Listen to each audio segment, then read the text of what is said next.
Okay, so my name is Tyler. I I work for VeeFriends. I'm on the VeeFriends social team.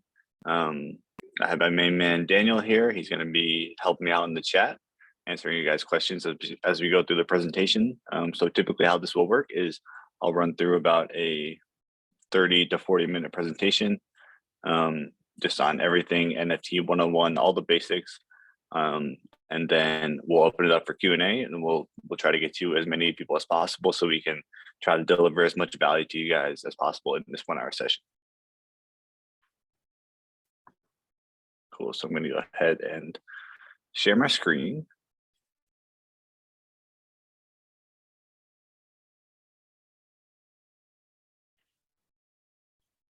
Okay.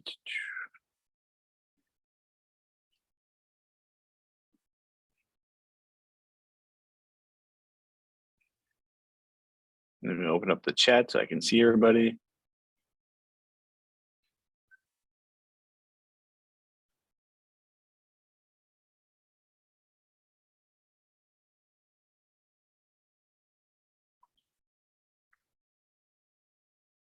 Awesome, cool. All right, so this blog post, maybe this is the one that brought you here, but just gonna run over this real quick. So this is basically all the topics that we'll be covering today. This is the full schedule, so we're gonna dive in here just to give you a brief overview. So this session here is where we're at now. We'll be running these for, as you can see, a total of 8 weeks up until April. VeeFriends Series 2 is the next installment of VeeFriends that's coming in April. So this will get you more than prepared to get ready for that. All these sessions are recorded. They live on the VeeFriends YouTube channel. All of the instructional step-by-step videos are also on the VeeFriends YouTube channel. So you can find those links here as well. And then this PowerPoint that I'm going to be running through is also linked in the blog post. So it's available for you guys to view whenever you want. Definitely recommend doing your own research on your own time. You know, this will kind of get you to first or second base, but there's still a lot of research that comes with learning about NFTs and understanding the whole space. So, so again, my name is Tyler.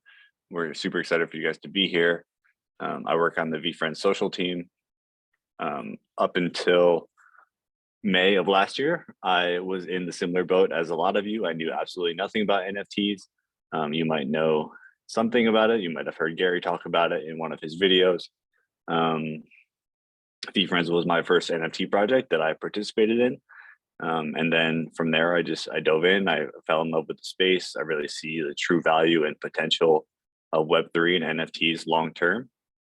So again, yeah, we're super excited for you guys to be here and get a head start on learning about it. Okay, so what is an NFT? So NFT stands for non-fungible token. So the word non-fungible basically means that it can't be duplicated or replicated. And they're unique digital assets. They exist in a variety of industries, from digital art, virtual real estate, collectibles. You might have seen the news article that came out a few weeks ago about a house that actually sold as an NFT. This is due to, this was made possible through what's called a smart contract, which basically each NFT has a smart contract associated with it. And basically the possibilities are endless for what you can put in the smart contract. So you can sell a house through an NFT and basically do whatever you would like. So basically anything that can live on a digital screen, like a video, a GIF, a picture, can become an NFT. Okay, so in order to own an NFT, you need what is called the crypto wallet. So it's basically a digital wallet, just like everything in crypto and NFTs is digital. So this is basically your key to interact with the blockchain. So you can think of this like your digital bank account almost. And each digital wallet comes with a 12-word password, basically, which is called a secret phrase. You might hear it called seed phrase at times. But this is by far the most important piece of information for you in crypto is your secret phrase. So basically, anyone with access to the secret phrase has full access and full control over that wallet. So You can think of this like your social security number, your bank PIN. This is something you never share. You never store it digitally online where it can be vulnerable to a data leak or a hack. And again, if you lose this secret phrase, then you lose everything in your wallet. So can't stress the importance of that enough. So there's two types of wallets. There's software wallets and hardware wallets. So today we're going to be showing you how to set up a software wallet, which is referred to a hot wallet because you're connecting it to multiple sites. Hardware wallets, typically you connect to less sites or to no sites at all. So that's where they're called hot and cold. So some popular software wallets, MetaMask is the one that I personally use. It's the one that basically the whole VeeFriends team uses. It's the one we recommend and are the most comfortable with. It's the most universal, easily accessible. But again, there are some different options. There's Coinbase, Wallet Connect, Rainbow, and Trust Wallet are some other ones that you might have heard of, or you might see when you're doing your own research. So today we're going to be showing you how to set up a MetaMask. Some popular hardware or cold wallets. Parker, yeah, I see your question in the chat. Can you transfer tokens between wallets? The answer is yes. So we'll be showing you kind of what the wallet looks like inside of it. But basically each one has what's called a public wallet address. And that's specific to that wallet. So if I wanted to send you an NFT or send you some crypto, I would type in or paste your public wallet address, and then it would transfer it right to your wallet. So the answer is yes. So popular hardware or cold wallets, there's two that are kind of the main ones, Ledger and Trezor. I personally have a Ledger. It's pretty easy to use once you kind of learn how it works. This is kind of, more advanced steps. We won't be diving too deep into hardware wallets, but definitely want to make you aware that they exist, and they basically add an extra layer of security to your wallet and help you keep those valuable NFTs safe. Okay, desktop versus mobile. So desktop provides easier navigation and more security. So basically everything, with all new technologies and new things on the internet, they all get built out on desktop first. And then they kind of trickle down to mobile, like through different apps and stuff. But that stuff takes time. So in the current state of Web3 and NFTs and crypto, we definitely recommend basically doing everything on desktop. It's just a much better user experience. It's safer, it's easier to see everything. Desktop is definitely the way to go, but there is the possibility to use mobile. There are some mobile apps that are easily accessible, and they provide the extra convenience factor of a mobile device, but definitely when you're getting started, definitely recommend desktop. Okay, so this video here is going to show you step-by-step how to how to set up a crypto wallet. So we're going to watch this all the way through. My main man Joe has made this and goes into a lot of detail step by step. So if there's something that he breezes through or goes by, don't worry, this lives on the VeeFriends YouTube channel. So when you're going to set up your own wallet, you can watch this alongside of it and see what he does and learn from him. Today we're going to learn how to download and add the MetaMask wallet extension to our Google Chrome browser. We're going to use MetaMask because it's the most widely used wallet. There's other wallets available, but for our demonstration purposes, MetaMask is what we chose. So the first thing we're going to do is go to metamask.io, which is the website that you can download the extension. Always double check the URL whenever you're downloading or connecting your wallet to any site. We're very early into Web 3.0, and one of the exploits that people use is creating a site that looks almost identical to a site that you're trying to go to, and then being able to exploit you that way. So make sure it's the correct URL, the correct .io, not .com or .org in circumstances. So we're at metamask.io, which is proper, and we're going to go to the top right, and we're going to hit download. You can see the supported browsers: Chrome, Firefox, Brave, and Edge. We're going with the most user-friendly in my experience, which is going to be Chrome. You can see that on the top, it is already prompted us to use Chrome. There's a tab for iOS and Android, but once again, we're going to go with the easiest, which is going to be Chrome on our desktop. They do have mobile, but it is it's less buggy and it's a much easier experience with desktop and Chrome. So that's what we're suggesting here.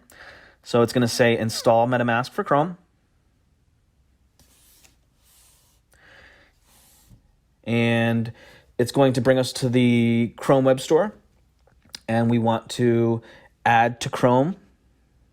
And we want to make sure it's the correct one, which it is. And you'll see a video on the bottom from the MetaMask team. And we always suggest getting as much information as possible. And add the extension. So we can navigate away from the Chrome store, see the extensions tab, and we want to actually add it to the top bar. So we'll click that and then pin it. And now you can see the cute little fox on the top right there. So once we click there, we want to open up the MetaMask site, and you'll be able to see that we go to MetaMask and that we can get started. But first, check out that the fox will follow our mouse. So get started. And here you have two options. We're going to use yes, let's get set up.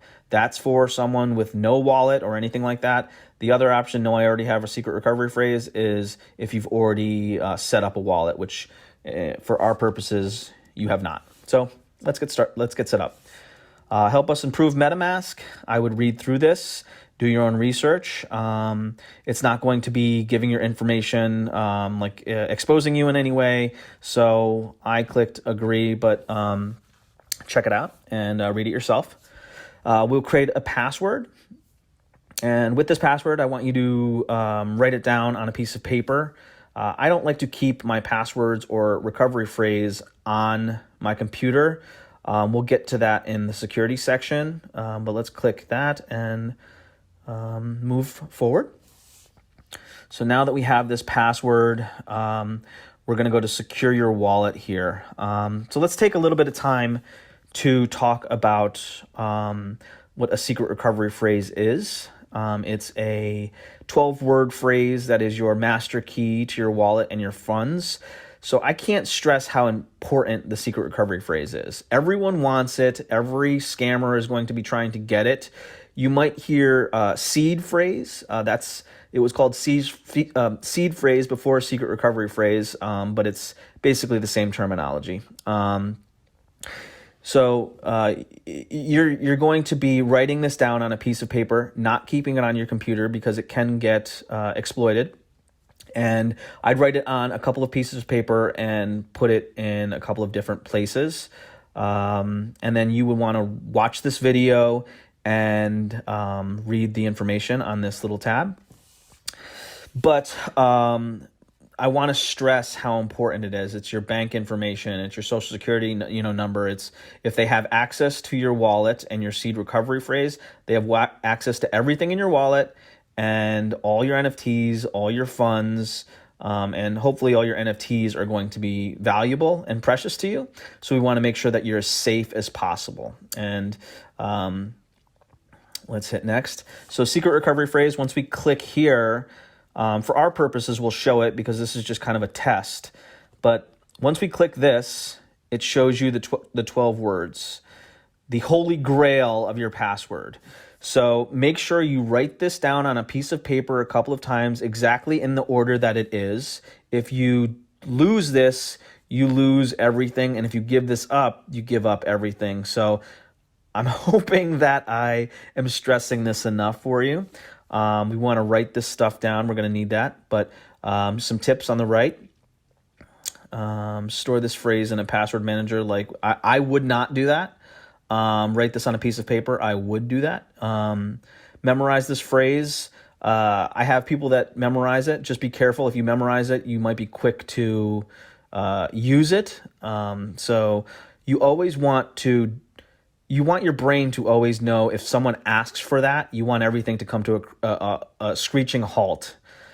But here, let's confirm it exactly how we saw it on the page before.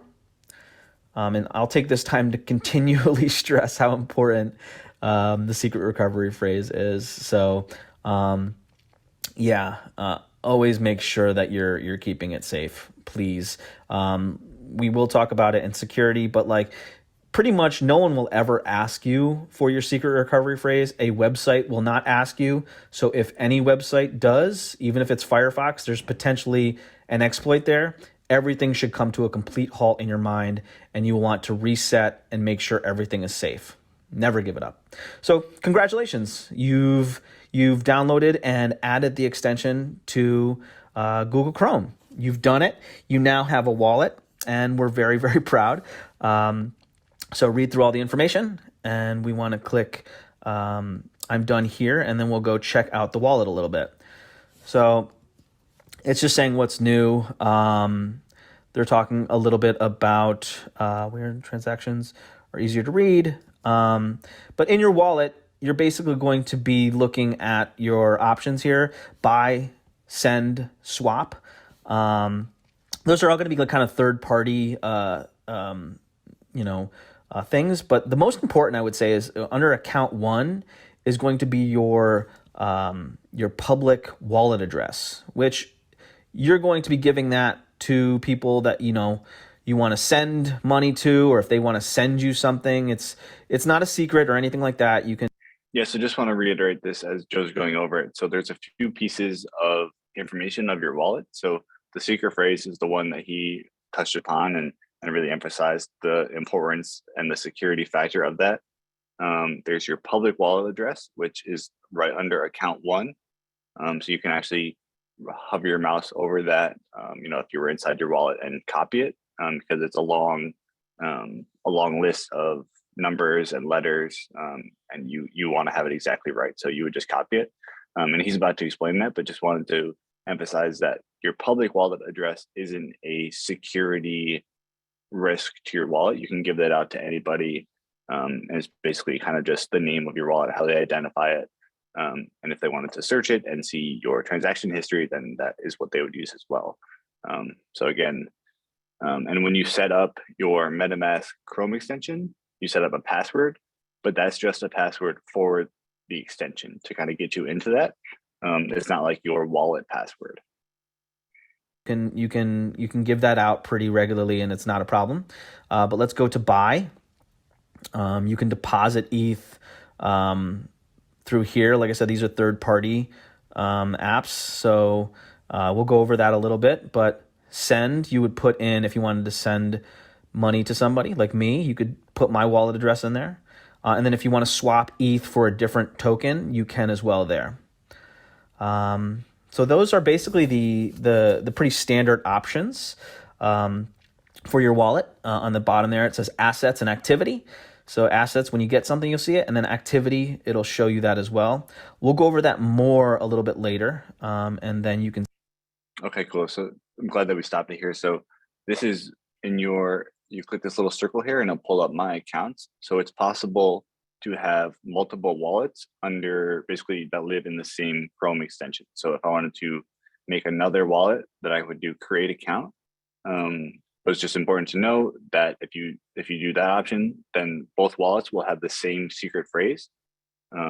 So if you were to lose a secret phrase or that would become compromised, then both of those wallets would become compromised. So just important to know that. But they would have different public wallet addresses. You can see. Cool. So we'll move on. All right. So now that you've set up a wallet, you need to buy cryptocurrency and transfer it over into that wallet. So how do you buy ETH or cryptocurrency? So Ethereum is the crypto that we'll be using. It's the main one used for NFTs. It's kind of separated itself as the gold standard at this point. So Coinbase is what's called an exchange, and this is a platform where you link your bank account or your payment method of choice and basically convert your normal funds. So in my case, I'll be using US dollars, and I would convert that into cryptocurrency. So Coinbase is a platform that is that I personally have a lot of experience with and that we recommend. But there are some other ones that you might see, and also kind of depending on your location and your government regulations, there might be some different ones that are not available in your location or some that are preferred. So definitely recommend checking that out depending on your situation while you're doing your own research and getting ready to dive in. So we'll be going over Coinbase and how to set that up. There are some others like Binance, Gemini, and PayPal. So Joe will take it away. Hello. Today we're going to learn how to sign up for Coinbase.com, which is a cryptocurrency. And for this video, I'm just going to kind of walk you through what he's doing and skip over some parts just in the interest of time. So here he's on the Coinbase webpage on their homepage. He's going to go to sign up because he doesn't have an account. He's going to sign up like he would for any other site. He's going to put in his information, choose his password. He's going to hit create account. He just got $5 free worth of Bitcoin to sign up. He's all excited about that. So now he needs to verify his email. He's gone ahead and done that. He's going to verify his phone number for two-factor authentication. So when you set this up, basically when you go to make a purchase or basically do anything inside of your account, it will send you a text with a code just to verify that it's you doing it as an extra security factor.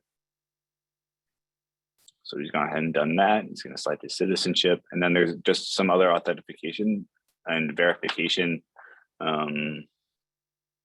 topics that he needs to fill out. So, what will you use Coinbase for? Your source of funds? Where do you live? Just a bunch of general questions.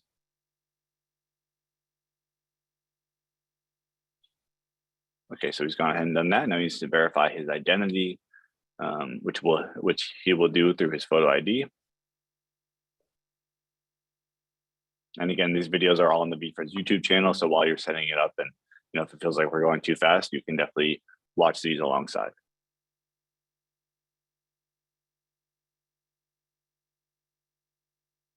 Okay, so this is where he's going to submit his photo ID.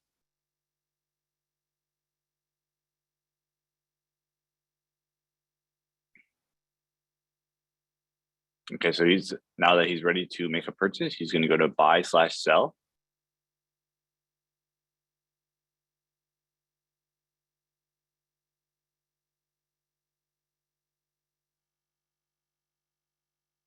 So in this case, he needs to add a payment method, and we'll dive into this in a few minutes, but there's some different ways that you can add funds to your Coinbase and to purchase crypto.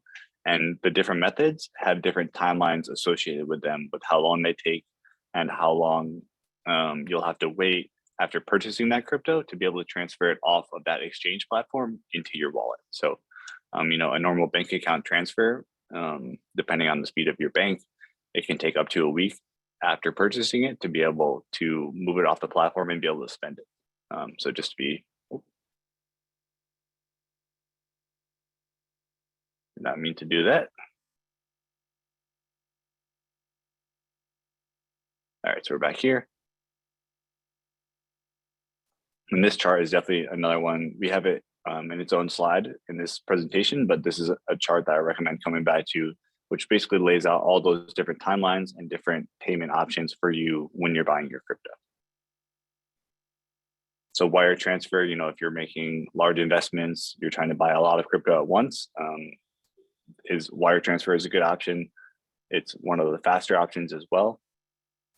Bank account, if you're not in a rush to do anything, bank account works perfectly fine. There's also debit card and some other options for smaller payments as well.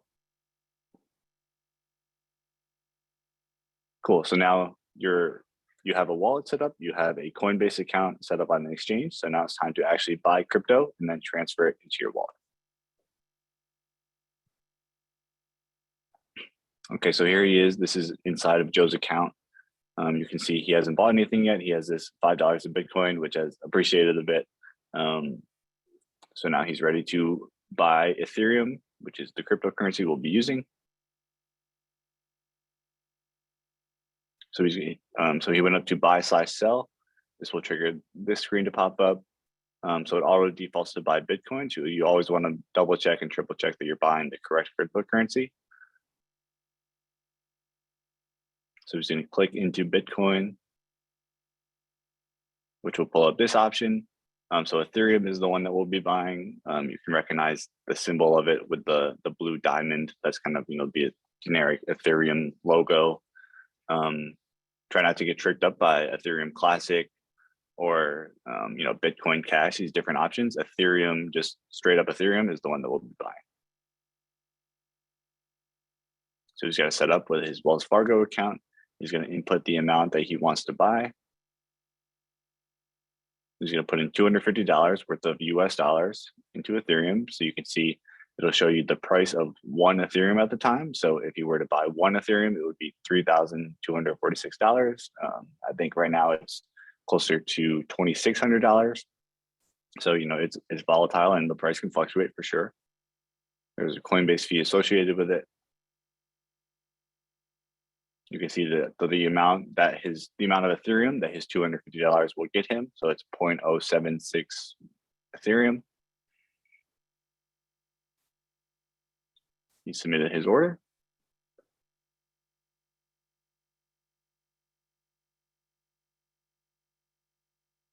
And now he just refreshed and he sees that order has been reflected in his portfolio balance.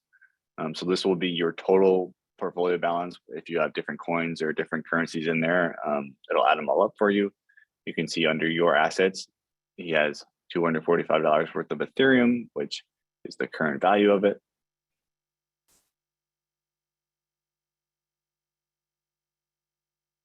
Okay, so now that he's purchased this crypto, it's time to move it into his crypto wallet to be able to spend on something like an NFT. So he went into his MetaMask in the Chrome extension, pops up here. So you can see that he already has $121 worth of Ethereum. So he's going to go up and copy that public wallet address, because that's the address that you'll be inputting to send the crypto to from Coinbase.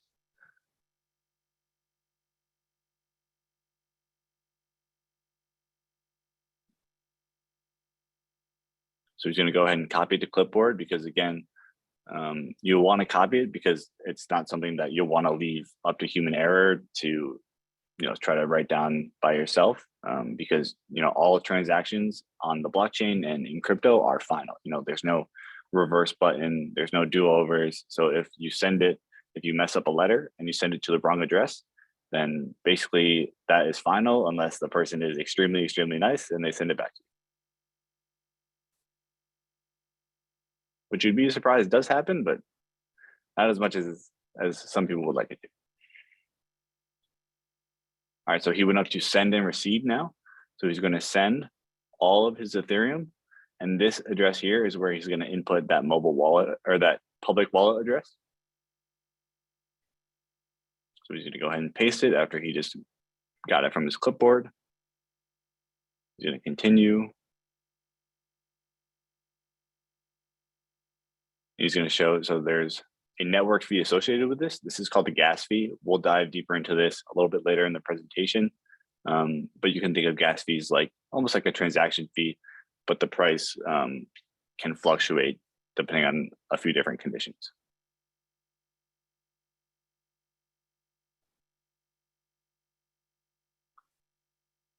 And definitely if you're doing this for your first time, you can select the amount that you want to send. So we definitely recommend starting with $5 worth of that currency, sending it, getting comfortable with the process, getting comfortable with the time that it can take, because it can take 5 to 10 minutes for it to show up in your wallet. And obviously this can be scary for some because their currency isn't in Coinbase anymore, but it's not in their wallet yet, so there is a waiting period. So definitely recommend just starting out with small amounts and then and then progressing from there. All right, so that two-factor authentication that he set up before just popped up. He's going to input that code that was texted to him, and then he has sent this much Ethereum to his wallet address.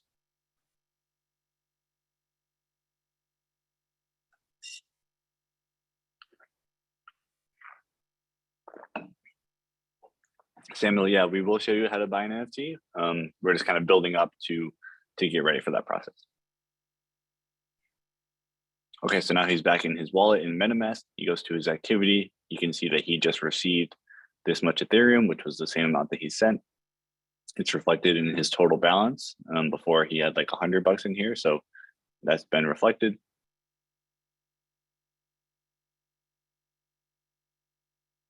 And yeah, now he's good to go. So he has his wallet. It's all loaded up with Ethereum, and now he's ready to go to the next step of buying an NFT. So same old, we're about to get there.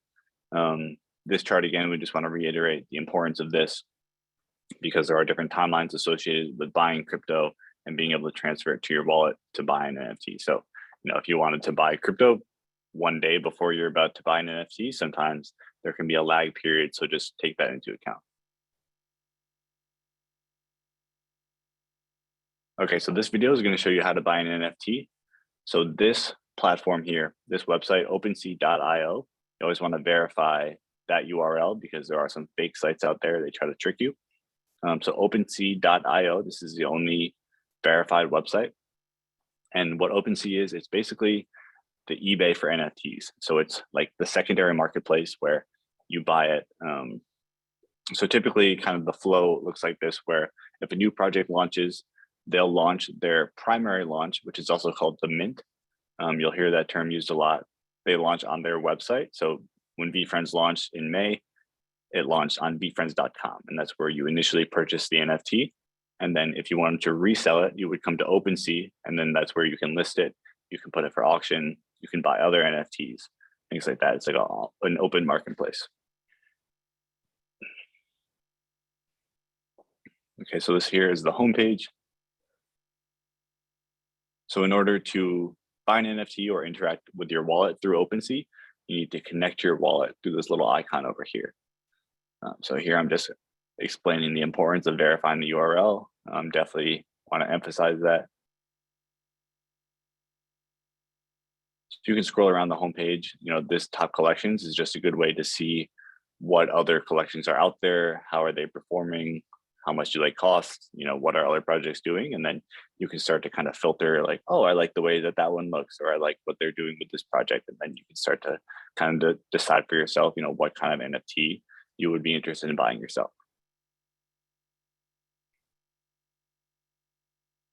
Okay, so I've gone ahead into that wallet connect button. It will trigger MetaMask to pop up and connect.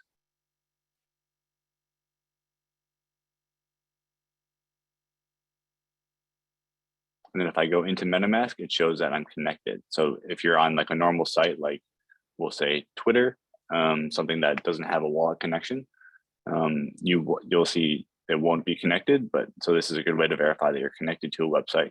You can go to these three dots here and hit connected sites. You'll see I'm connected to OpenSea. If I wanted to disconnect, I could hit that trash can and disconnect.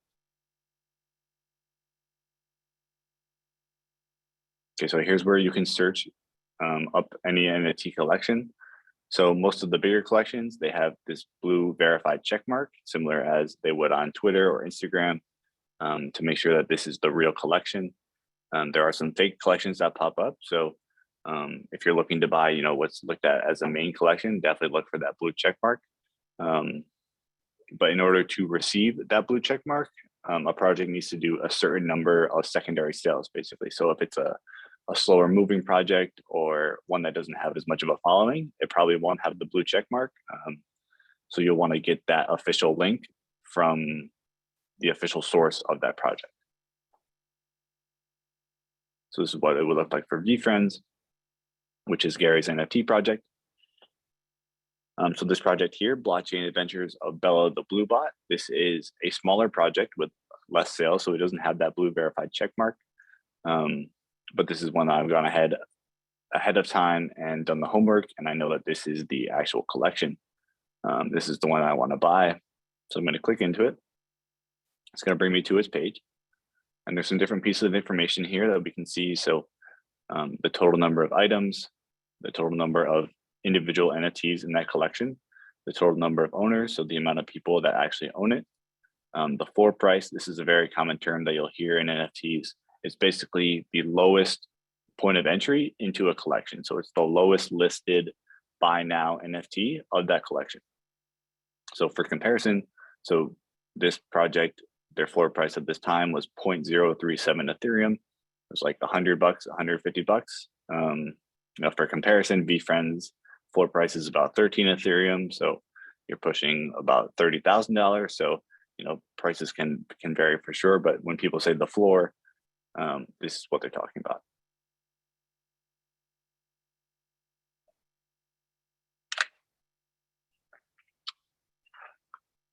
And then here inside the product page, there are some different filters that you can go through. So you can go to buy now, things that are on auction.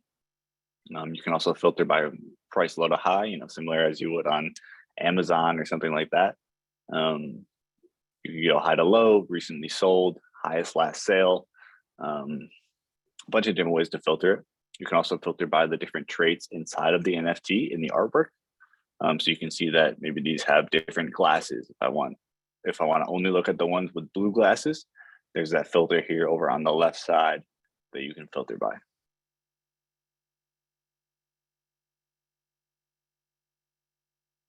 Okay, so I'm going to go to buy now. These are all the ones that are available to purchase at this time. I'm going to find the one that I think looks the best or that matches my price range. I'm going to select this one. It's going to bring me right to its page. You can see that it's listed for 0.038 Ethereum. And in this section here, if you scroll down on the page, so the blockchain is basically where the NFTs live on. So it's like the blockchain, you can think of the term the blockchain similar to the internet. Is kind of that broad overarching term. And the blockchain is basically a public ledger of all of these different transactions. So I can see, and everything is publicly accessible and viewable. So I can see the complete history of this NFT. So I can see it was minted, aka created or first purchased 3 months ago. This is where I would be able to see if there was past sales on it, how much this person bought it for, if they transferred it to different wallets. All those things, all those information would be publicly viewable here.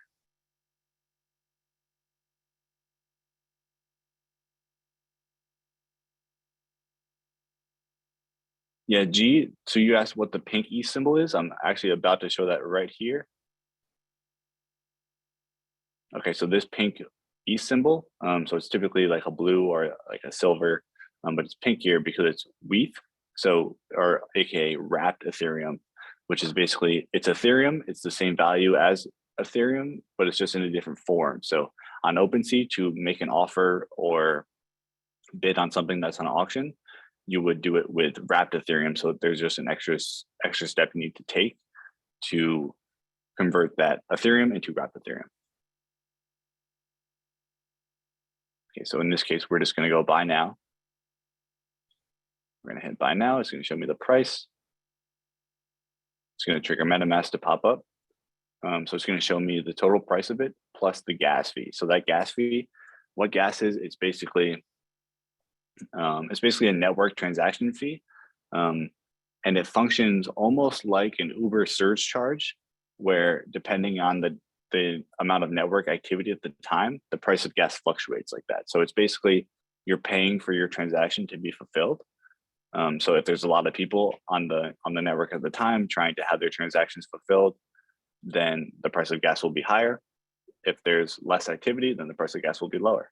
And something to note with gas is it's kind of like a tax in a way, to where it's non-refundable. So let's say Daniel and I, we wanted to buy the same NFT. We both click buy now at the same time. We both pay gas and submit our transaction. And while they're pending, obviously only one of those can go through. One of those will fail. So let's say Daniel's transaction successfully completes. He gets the NFT. I get the amount that I paid back, but I lose that gas money. So in this case, it would be $103 worth of gas that you don't get back. So it's non-refundable.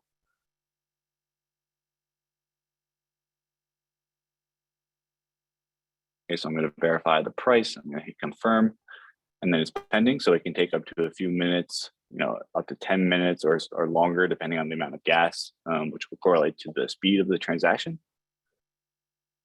So here it updates pretty quick. It completes. This is to show you what that screen will look like once it says your purchase has processed, status complete. I can go ahead and refresh and see it's now owned by me. And then if I go into my wallet, I can click this little blue dot up here. That's kind of my profile. That'll bring me into my wallet, and I can see all the NFTs I have. I can see all of my activity, what I've been up to. If my NFTs have offers, I can filter them over here. So this is how you would buy an NFT on secondary market. And again, just to reiterate, a lot of NFTs, they have their primary launch on their own website. So VeeFriends launched on VeeFriends.com. That's kind of a common question that we get is where do they launch in the first place? Okay, so now you bought an NFT. So how do you see it? So it's important to know that the NFT is stored on the blockchain. It's not stored in OpenSea. It's not stored in the wallet. So it lives on the blockchain, and then that wallet is the only one with permission to interact with it, or that is the true owner of it. So there's some different ways to view your NFTs. So OpenSea, that platform that we were just on, you can search up your public wallet address or connect your wallet, and you'll be able to see your NFTs that way. If I wanted to see what NFTs Daniel has, I can type in his public wallet address, and all of that is publicly accessible. Rainbow Wallet is something that you'll see. It's an app that you can download for your mobile device, which will help you view them on mobile. Okay, so hardware wallets we touched on at the beginning of the presentation. We're not going to watch this video because hardware wallets are kind of, a NFT 201 or 301 step. This is very 101, get the basics down. But this video is on the VeeFriends YouTube channel. So when you feel comfortable and want to make a purchase of a hardware wallet, we definitely recommend doing it for safety purposes. But you can definitely view this after the presentation. Okay, so safety and vigilance in Web3. So this is a very important topic that we want to cover. There's a lot of newcomers to the space. A lot of you guys, this is your first intro to NFTs, and that's great. We're really excited that you're here to learn, but there are some people that know a lot more than you that will try to take advantage of you. So definitely want to warn you about that and make you aware of some different scams that are out there. So this is kind of just a standard email phishing scam. So this isn't something necessarily new to NFTs. It's just, a normal email scam. But with NFTs, kind of the fast-paced nature of it, they can try to trick you into making a quick decision or clicking a malicious link. So there's ways that they can basically hack your wallet if you click on a bad link, or if you give them your seed phrase, things like that. So just want to make you aware of these fake emails going out about VeeFriends Series 2, some fake Gary V social media accounts. There's also fake VeeFriends accounts. And just a general rule of thumb is, if it's too good to be true, it's probably too good to be true. Someone is more than likely not going to give you a free $40,000 NFT. It's most likely a scam. So this is another recent email phishing scam that's gone out. So they basically ask you to reply yes. That kind of means that they've tricked you and they know that they can try to take advantage of you. And then after this, if you reply to it, they'll send you an email with a malicious link where they want you to connect your wallet, and then all of a sudden your wallet's hacked, your NFTs are gone, and we don't want that for any of you. So definitely recommend moving very slow at the start, reading everything through, double checking, triple checking links, never clicking links that are DM'd to you, whether it's through Discord or Twitter or any other platform, email. Definitely safety first. This article is linked. It's something that we recommend checking out. A lot of people, when they're starting to get into NFTs, they say, "Oh, what does Gary buy? What kind of NFTs does he have? He knows a lot more than me. I must just follow him." But there's actually ways for new projects and scam projects to send their NFTs directly to Gary's wallet. So, without his knowledge or consent. And then people go, they check out his wallet, they see what he has, and then they kind of get tricked that way. So definitely recommend, only by making your own buying decisions, never following anyone else's actions. And this article kind of explains that in more in depth.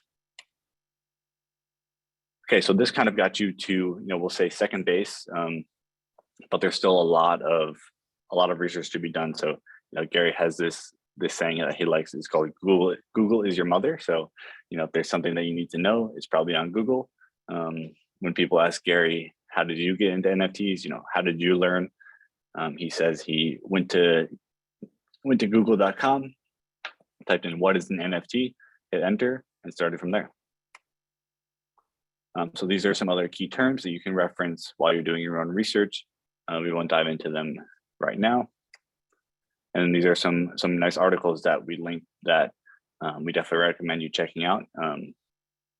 Gary uses the phrase, do 50 hours, do 100 hours of homework before you put your own money in, because, this is a super early, we're very early into crypto and NFTs. It's definitely a space worth learning, but it's something worth taking slow, making sure you have full grasp of it, full understanding. And it's a volatile market. So we definitely recommend only putting in money that you can afford to go to zero. We never want you to be in a compromised financial situation because you overextended on NFTs or crypto. So just want to make sure that, we're all being responsible with what we're doing. So, and these articles are by 1:37 p.m., which is a publishing company started by Gary. And they have a lot of really good articles about NFTs and just different best safety practices and stuff. So we're just going to run you through the VeeFriends collection real quick. I'm sure a lot of you have seen Gary talk about VeeFriends, or maybe you know a little bit about it, but we'll just give you a more in-depth breakdown of what VeeFriends is and why we think it's cool. So VeeFriends Series 1, it launched in May of 2021. So this was the first series of VeeFriends, our Genesis collection. There was 10,255 tokens based on 268 characters that Gary created. So you can see these characters up here. This is Patient Panda, Gary B, offense-oriented orangutan. So they're built around these different traits, that you hear Gary talk about all the time, like patience, accountability, optimism, positivity. These different traits are associated with characters. And then there's different benefits to owning these NFTs. So with VeeFriends, Gary is putting on a conference, kind of a super mega conference. It's called VeeCon. So that's running for the next 3 years. And the only way to get in is so basically the tickets, they come in the form of NFTs. The only way to get one of these tickets is to own a VeeFriends NFT as well. So only VeeFriends holders and the people who get their hands on these VeeCon tickets will be able to go. We have VeeFriends mini drops. This Gary originally owned. These are Gary's personal collection of VeeFriends that he held back from the public launch. He held back about 11% of the supply. So these are, kind of the more premium ones since they were owned by Gary first. Book games might be something that you've seen or heard Gary talk about. So back in August, to promote Gary's new book, which was called 12 and a half, he had a 24-hour promotion, basically, where for every 12 copies of that book that you bought, you would receive one gift NFT. So that came in the form of book games. So there's 125,000 of them. You can do the math on how many books Gary sold in 24 hours. There's a lot. And then there's different benefits to owning book games tokens, which play into our next series, which is Series 2. So VeeFriends Series 2 is coming in April of 2022. So a few months from now, they'll be priced under $1,000 worth of Ethereum. And the only way to have a chance at getting on the pre-sale list for VeeFriends Series 2 is to own book games tokens. So, it's not guaranteed because there are more book games tokens than Series 2 tokens. But that is kind of the only way to have a chance at getting on the pre-sale list, is to own a book games token, and then you'll have access to Series 2. And then, so Gary actually created 15 brand new characters for Series 2. So we're really excited about that. He's teased them in some of his Twitter and Instagram, or Twitter and Discord posts. So that will wrap up the presentation part. So now I'll be happy to jump on Q&A. So whatever questions you guys have, I'd be happy to answer. I'm sure a lot of you have similar questions. So you can go ahead and use the reactions button down at the bottom of your Zoom screen, raise your hand, and then we'll select you one-on-one or one by one and go from there.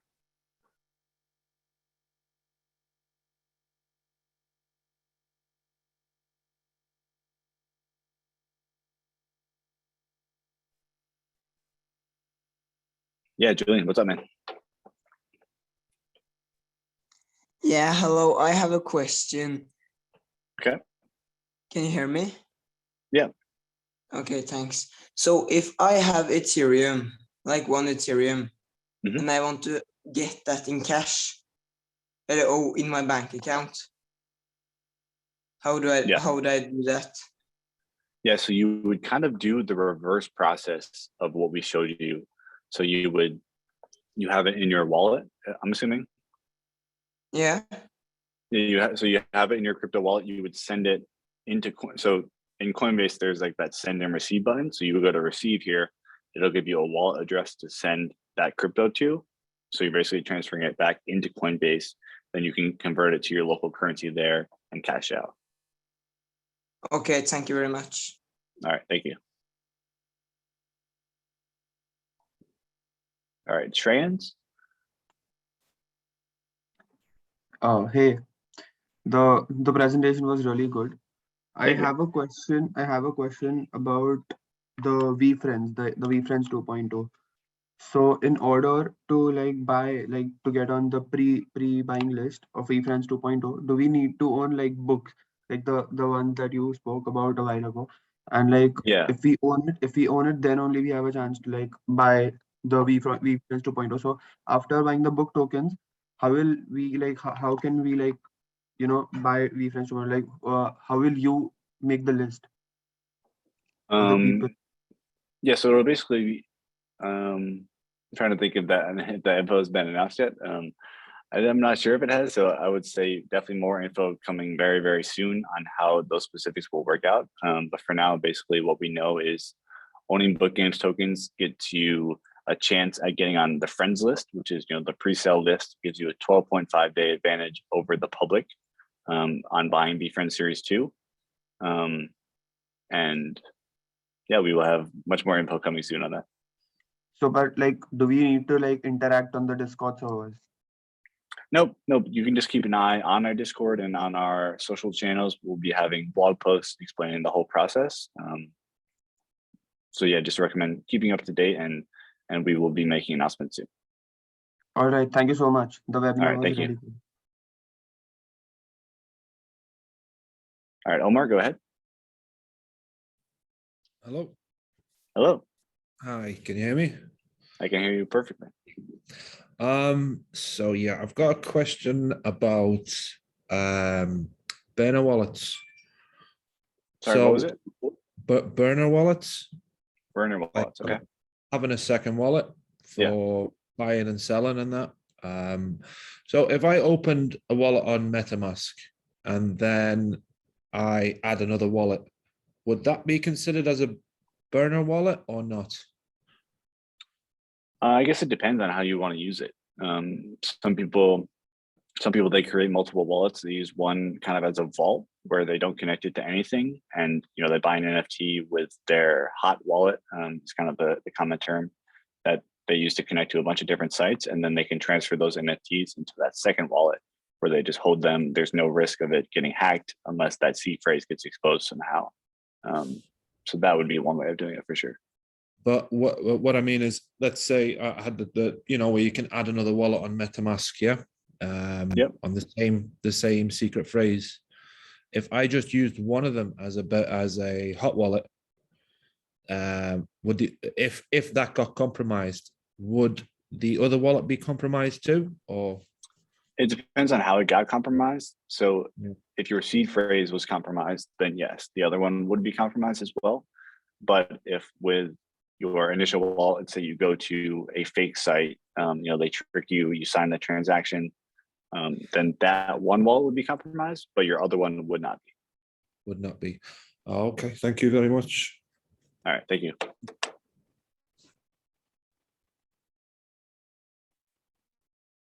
All right, Joseph, let's do it. Yeah, I wanted to find out if I digitize my courses and tokenize it, and I sell that course. When the person that purchased the course sells it, would I still get dividends on every time that course that I digitize in a token? Would I still get royalties from the course when everybody keeps selling it? Yeah. So So that's a really cool thing about NFTs that I definitely want to dive deeper into is the royalty aspect, to where if you create an NFT, you can set a royalty that you get on every secondary sale, basically until the end of time. So for VeeFriends, for example, we have a 10% royalty. So on every secondary sale, 10% is kicked back to VeeFriends. So does that answer your question? I think I might have lost you, Joseph.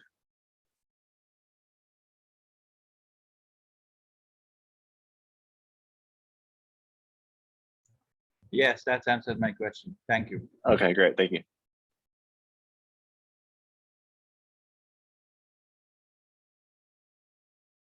All right, Amy, go ahead. Hi, thanks so much for the presentation. I'm still trying to understand the value of the various NFTs. So I understand VeeFriends gives you the utility to go to VCon, et cetera. But as we're looking at these other NFTs like Bored Apes or Cyberkongs or Women of the World, what is the value? How do you assess the value of these things? Yeah, it definitely depends on the different project and kind of what you want. So, you know, value is something that's subjective, and people buy NFTs for different reasons. So a lot of people buy NFTs solely because it's an art piece. They like the way it looks. They want to print it out and hang it on their wall. They want to be the owner of it, just like you would any painting in your house. So at that point, they don't care as much about the utility of it. Some people buy them solely for utility. So the different benefits that they give you, you know, whether it's a conference or a gift that you get for buying it, maybe somehow you can partake in the royalties. I know some projects do that. So I guess it would depend on the specific project and what you're looking for in an NFT, whether it's more for the looks of it or more for the utility of it. Okay, thank you. All right, thank you.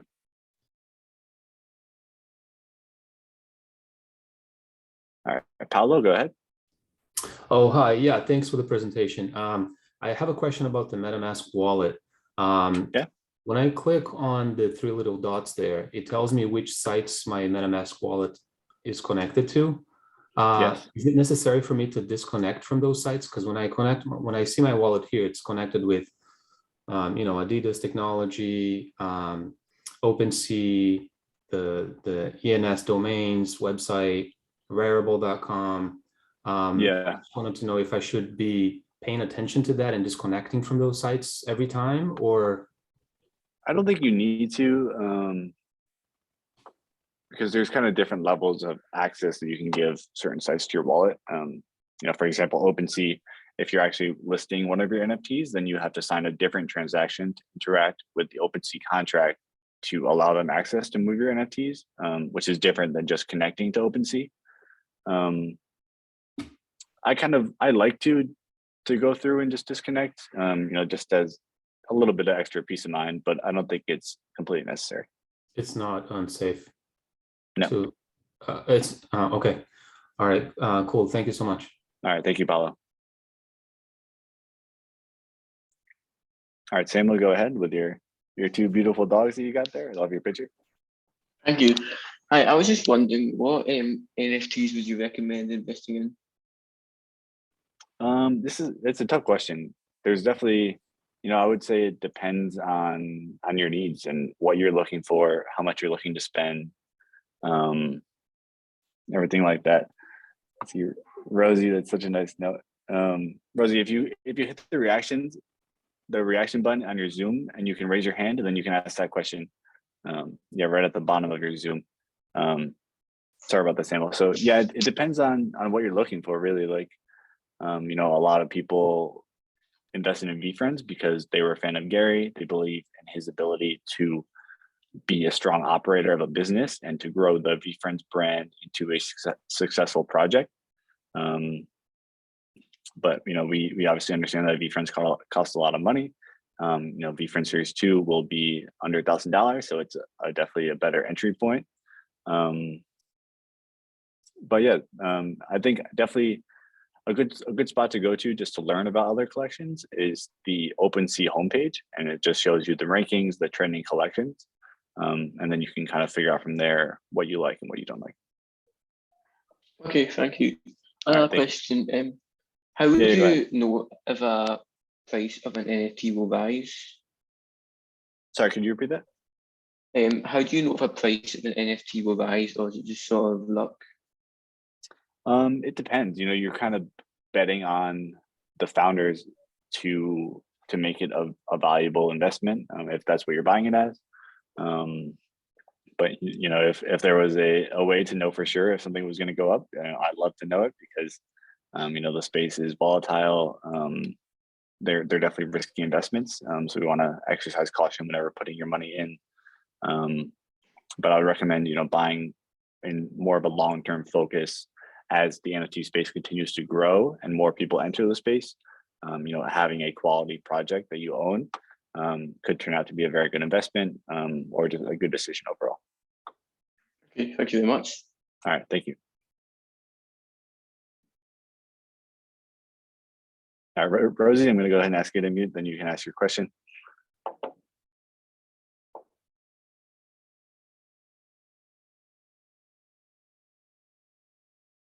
So on your Zoom screen, there should be I just asked you to unmute. You should be able to click something. There you go. It was just in your past presentation, you were explaining how to transfer funds, buy and sell, but then I saw 3 different prices and values. It's why I was showing this, because I don't know if you can see it. I see what is the Ethereum, and I see what is the dollar amount. But what is the big number there, like 3,240? Was that when you were buying the Ethereum? Yes, you were explaining that step by Yeah, step. so that was the price. That was the price of 1 Ethereum. So if you wanted one coin, basically 1 token of Ethereum, it would cost you 3,200, whatever that number was. But you don't have to buy it by each one. You can buy 0.05 Ethereum if you wanted to put a couple $100 in. You know, you can buy portions of it. So does that mean that 1 Ethereum, I spending how much in 1 Ethereum? Currently, I think the price is like $2,600, $2,600. In the video, it was $3,200. That's where you saw that number. So you know, that's a good example of how volatile the price can be. All right. Okay, I was just wondering. So thank you. Cool, thank you. All right, Martin, go ahead. Thanks so much for the presentation. I appreciate it. Sure. 2 quick questions. The first one's, I guess, easier. Is there an option to purchase NFTs with US dollar or a non-cryptocurrency? There sometimes are.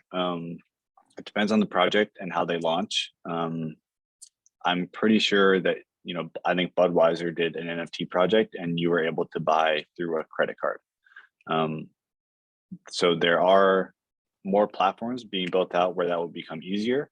It depends on each project as well, the way that they launch. So VeeFriends, the only way to buy it was with Ethereum. So there was no US dollar or credit card option.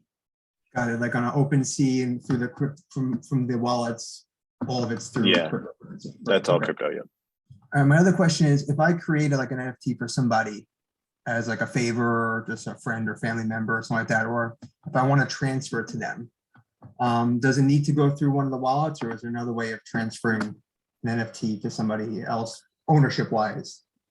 Going through so you can do it through OpenSea. There's actually a transfer function. When you go to that NFT, it's like a little suitcase icon. You click that, you hit transfer, and then you would copy their public wallet address and then basically submit it that way, and it would transfer it to their wallet. Okay, so they would have to have a wallet though on their side, yeah, right? Correct. Yeah, there's no way to transfer it to them without a wallet. If they had like an OpenSea account, you can't transfer directly to the OpenSea account for them. No, because Because basically the only way to have an OpenSea account is to have a wallet. Right, got it. Okay. All right, perfect. So if someone was not familiar with cryptocurrency, really you can't transfer an NFT to them. Yeah, you would have to set up a wallet for them, and Right, perfect. And you can set up a wallet for somebody? You can. I mean, there's no, personal information required to set up a wallet. You would just have to store that seed phrase for them, and it would be kind of your responsibility to educate them on all the different functions and security practices. Got it. Perfect. I appreciate your help. Thank you so much. All right. Thanks, Martin. All right. We have time for one or two more questions. So Betsy, you can go ahead. So I had a question. When I tried to transfer from Coinbase to MetaMask, I thought it looked like opening a second account on my MetaMask. Is that normal? And you shouldn't need to do that. You should. It shouldn't. You gave me a message, no, and then look, I had two afterward, and I didn't know. I mean, I left it as it was, but why do that? And what did I miss? Maybe you went into MetaMask, and there probably was like a create account button, and you might have accidentally clicked that, which will just automatically create another one for you. Made a second one. Yeah. Okay. It doesn't really matter though. But when I go, okay, so now I have two. When I want to buy an NFT. Yeah, you can just pick one as your main one. It's nice to always have two, just in case you want to use one as like a vault or something. Just always click account one and copy it over, and okay. Yep. Yeah. Just make sure you know which public wallet address you're copying. Yeah. So I put the question in the chat too. I was buying something and it said it was Polygon. So I went and bought Polygon, and then I transferred it over, but I wasn't supposed to do that because that happens on the platform somehow. Yeah, Polygon is trickier. It's more of like a 201 or 301 kind of course. But so basically, Ethereum is called the mainnet, which is layer 1, and then there's other layers to it. So there's layer 2. So Polygon is a layer 2 function of Ethereum. So it requires some different transferring and some different. You need to own Matic currency, which is a different one. So I'd recommend, while you're getting started, just sticking to Ethereum mainnet NFTs. So when I'm on OpenSea and I'm looking and I see something that says Polygon, I say, forget that. I mean, until I grow up. Okay. Maybe, but it's definitely worth doing your research on because it is worth learning. There are some different benefits to Polygon. And you'll be able to recognize it by the symbol next to it will be purple instead of so everything's color coded. Okay. Typically, yes. Okay, don't worry, I didn't lose it. I only lost $50. Thank you. Cool, thank you. All right, Rock, I'm going to go ahead and ask you to unmute. You'll be our last question today. Hello, thank you for your time. I was just wondering, I've been seeing a lot of like inflated prices, people worrying about NFTs going down, being a bubble and all that. Is there any reason why you couldn't just use it like a more traditional marketplace, like not like these highly unique procedurally generated avatars and all that, like just making like art pieces or like tying your book to an NFT and selling it for like a low floor price? Is like your gas price going to be the main reason not to do that if everything's so inflated? It could. I mean, it's definitely an option to do that though. You can find a way of tokenizing anything.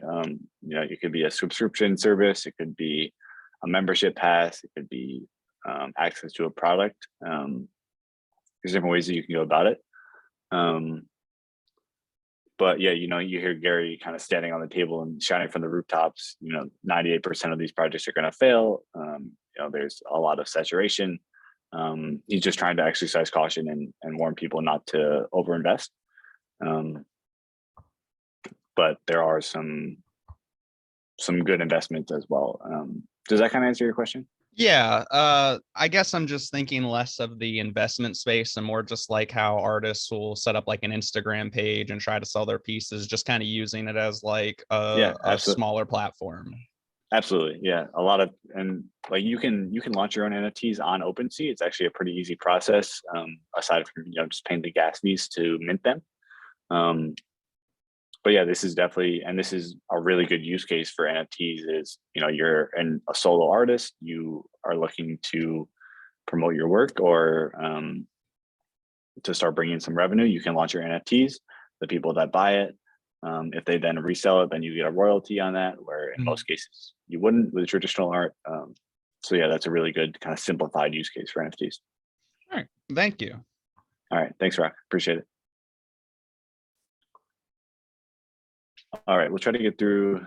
I know I said last question, but we'll try to get through these last 3 questions real quick. So Anafi, C, and Tasia, you guys will be our last 3. Hi. I have a bit of a sore throat, so I hope you can hear me. Yeah, I can hear you fine.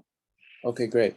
What's the best way to transfer en masse a lot of NFTs from one cold wallet to like another?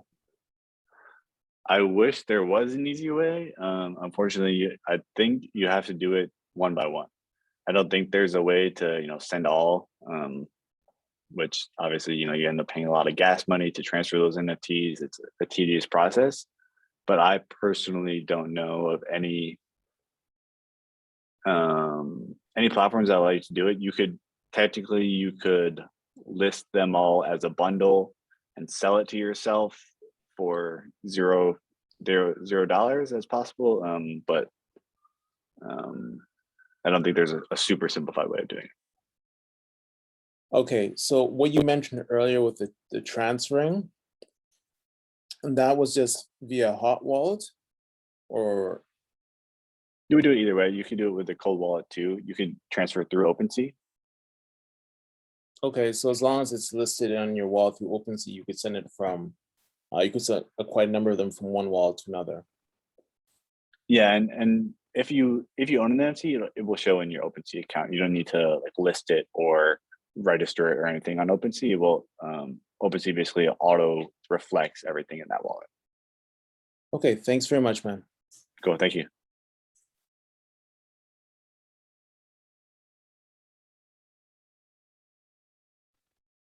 Hi, can you hear me? Yes, I hear perfectly. I have a question. What kind of things or factors should one watch out for or take under consideration before buying an NFT or some project? Yeah, and again, it kind of goes back to what you're looking for in an NFT and what you're looking to buy. But some things, while you're doing your own research and trying to figure out if you want to buy it, is we definitely recommend. So Discord is basically a messaging platform. It's kind of a big group chat where a lot of NFT communities hang out. So I recommend getting into that project's Discord, seeing what their founders are saying, seeing if you just vibe with the general energy in the Discord. And you can do your research on the founders. Maybe they have past businesses or projects that they've built. You can see how those have gone. And yeah, those would be two good options to start to decide whether you want to buy one or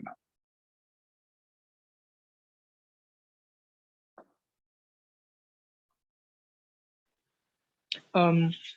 Yeah, but I was like, if you were to focus on flipping NFTs, for example, not really thinking long term, but also short term. Yeah, I mean, yeah, flipping it's a risky game. NFTs are very volatile. They can go up as fast as they can go down. So I would exercise caution there, but it's certainly possible to flip them. To do that, there's some different ways of just trying to get a feel for what's the demand of this NFT. Are a lot of people going to want to buy it? So maybe if you can get it early, then you can flip it for a profit to someone else who wants it. There's different ways of looking for different NFTs in that collection by the different traits or some different specifics, seeing kind of what those floor prices look like. If some traits are undervalued based on the current market, it requires a lot of homework of really diving deep into the collection and having a strong understanding of what people value. And then that would be kind of a way to start flipping. But again, it's a risky game. You can hit big, but you could also lose big. But because right now, if I look at the NFT market, it seems like all those NFTs which are supported by like big celebrities or people who have already amassed like big name, those are the NFTs that are rising in price, and everything else seems to like Sometimes. look random. Sometimes it's not a guaranteed thing. If someone's popular, you know, Gary makes the analogy. What does he say? You can have a lot of followers, you can have a big following, but that doesn't necessarily mean you have a big community. You know, Gary has built his community organically. That's why a lot of people believe in him. But he also has a big business track record of building businesses. So that is a key factor that comes into making a successful NFT project.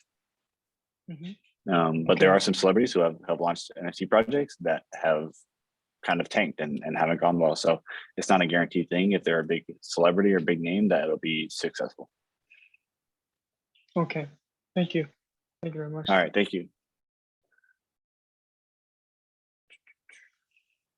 All right, that will wrap up our presentation for today. We thank you guys so much for taking the time to hang out with us and to learn about NFTs. We hope that you guys got some value out of this. We hope that you'll tell a friend and you'll come back to another session maybe.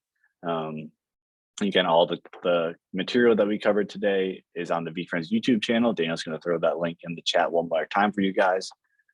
All of the recordings all of the sessions are recorded. Those will live on the VeeFriends YouTube as well. All of the step-by-step videos. This PowerPoint is available to you in the blog post, which Daniel is about to drop a link in as well. And we have, I think, 6 more weeks of these sessions. So we'll be doing a lot of education, a lot of onboarding. So tell your friends, come back to multiple sessions. The link to the schedule is in that blog post. So we hope that you guys come back to another one.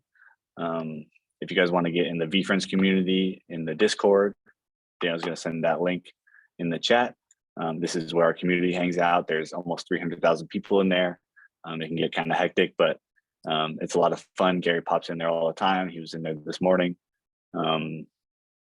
So it's a really cool way of hanging out with the community and also learning about NFTs. You can just watch and see what people are talking about and really go from there.